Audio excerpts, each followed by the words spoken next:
The many different cults of the Thousand Sons during Pre-Heresy and Post-Heresy. The cults of the Thousand Sons are not ordinary cults, but more like schools of magic that you'd see in a fantasy universe. So think of like Skyrim, so they have like the School of Destruction, Conjuration, and so on. Some of these cults were more destructive and others more supportive. How you figured out what cult you really belonged to was decided based on your chief talent. If you were great at seeing the future and it overshadowed your other psychic abilities, you were part of the Corvidae. Now, during Pre-Heresy, there was a total of 5 cults within the Thousand Sons, but we're going to start off with the cult of the Corvidae. The symbol of the Corvidae was a raven's head, and they specialized in seeing the future, precognition, and their overall goal was to guide the Legion. And during battle, members of this cult were able to predict the movement of their enemies.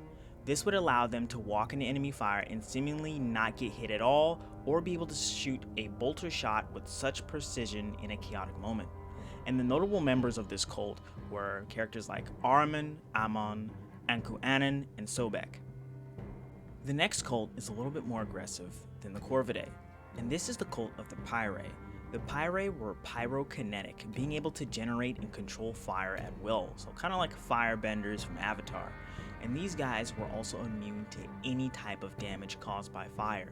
And their fire was able to be used in various different ways as well, as they were able to manifest shields and even projectiles. The weird thing about this cult is their ability to use their powers to control machinery such as automatons and titans. And notable members of the Pyrae included Kalophis and Tol. And next up, we have the Biomancers of the Thousand Sons. This is the Pavoni cult, and these guys are capable of manipulating body chemistry on themselves and others, some being able to change their physical appearance, so resculpting facial features, and they could also make themselves immune to dehydration itself. And when it came to offensive abilities, I'm telling you, these guys were a little bit on the crazy side. They were able to shoot lightning by manipulating their own nervous system, and they were able to boil the blood of their enemies. And if I was a part of another legion, I would be wary of the 15th as well if I knew that these guys had these type of abilities. But their main symbol was a colorful feather, another Tzeentch hint. And notable members of the Pavoni were characters like Hathor-Mott and Hastur. And next up we have the Athenaeans. These were the telepaths of the Thousand Sons, and they were able to read minds and transfer their own thoughts. The Athenaeans were kind of like the communication experts of the Legion. Both of the Athenaeans and the Corvidae worked in tandem on the battlefield, with the Corvidae foreseeing what may happen and the Athenaeans able to see current movements and change tactics immediately.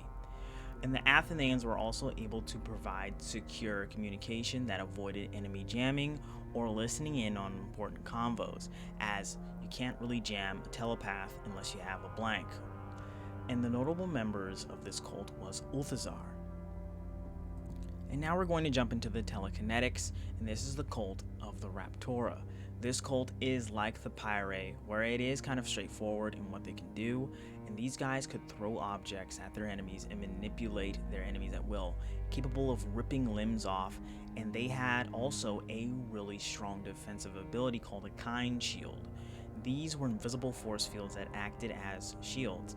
They were able to generate Kind Shields on others as well, so the Raptora could also be very supportive and devastating to their enemies. The most well-known Raptora was Phosis Takar. And lastly, we have the cult of the Aquilae. This cult was never official and was seen as too dangerous by Magnus, and the cult members were scattered. This cult's specialty was astral projection and gazing into the warp to find hidden truths of the universe. One of these hidden truths was finding a cure for the flesh change. So it's very similar to what Magnus was doing, and I can see why Magnus wouldn't allow his sons to do what he was trying to do, even though it kind of makes him look more hypocritical. But the unofficial Magister Template was Hakoris.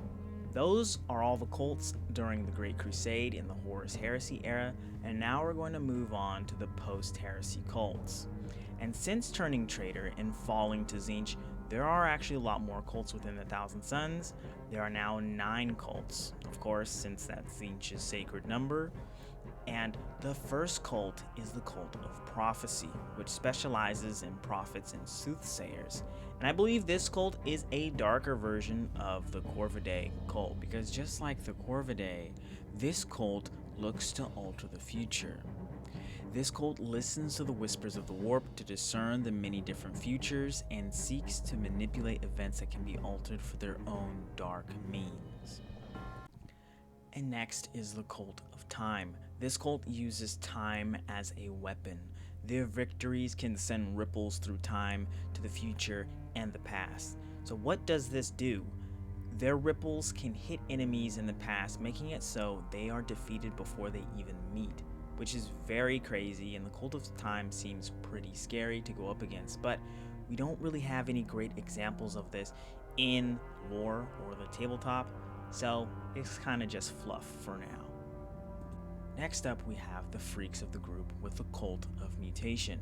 This cult embraces the mutations of the warp and specializes in transforming planets into demon worlds, and they also probably specialize with chaos spawn units as well.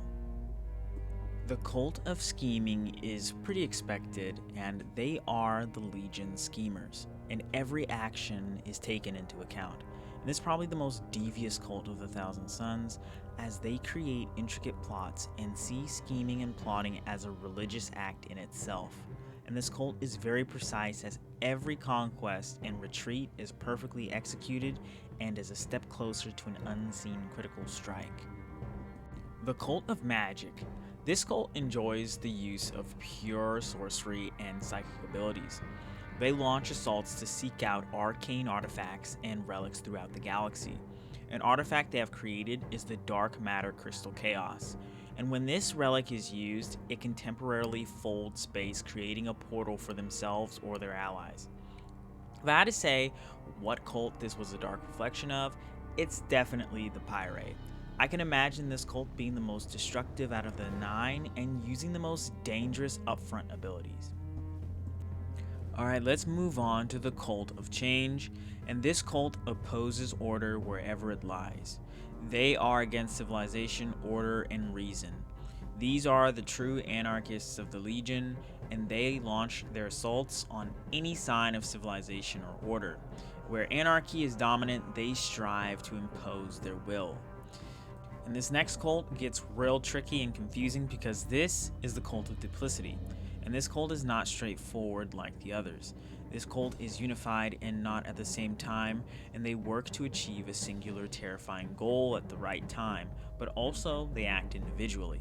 So one can really never know the true intentions of these sorcerers who follow this cult. An artifact of the cult of duplicity is the Perfutus Tome. This tome of forbidden knowledge shows hidden truths on one page and utter madness on the next. This cult feels like a real Tzeentchian cult operating together and not at the same time. Complete insanity. And now finally we're at the last of these cults, and the last cult is the cult of manipulation. This is the spy network cult and oversees the manipulation of worlds, and they seek to influence their enemies. The relic of this cult is the Sorthis Mirror. This is actually a dagger, and it's a reflective dagger made of the purest reflective glass, with the ability to have its reflective light shine on the minds of a foe, and those affected by this light are rendered as mere puppets, and they begin to harm themselves and allies alike. So very dangerous. But these are the cults of the Thousand Sons, and they really show what the Thousand Sons are capable of and their organization after their fall to chaos. I do have one more video planned for the Thousand Sons, and this will discuss how they wage war, their unique units, and how they recruit. So stay tuned, and I'll see you guys later. Take care.